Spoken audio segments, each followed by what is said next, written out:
I want to tell you my secret now. Okay.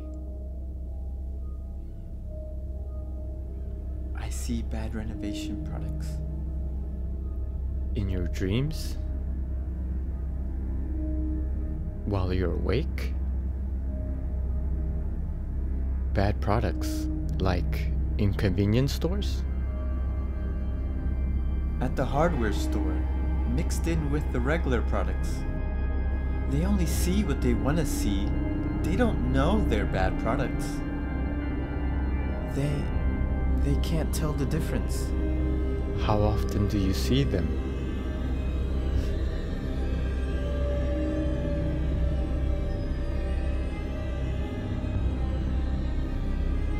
All the time.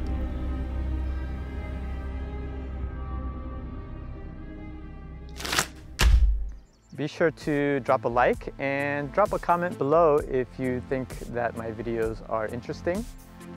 By subscribing, you also support my channel and you show your appreciation for subpar content, I guess you could say. But I do my best to produce good videos and make them fun and interesting. Be sure to check out some of the videos in the corners here to see other DIY projects that I have worked on in the past. And these will give you some ideas of the things that you will encounter when you are renovating an Akiya in Japan. Thanks for watching again, and be sure to check out one of the videos.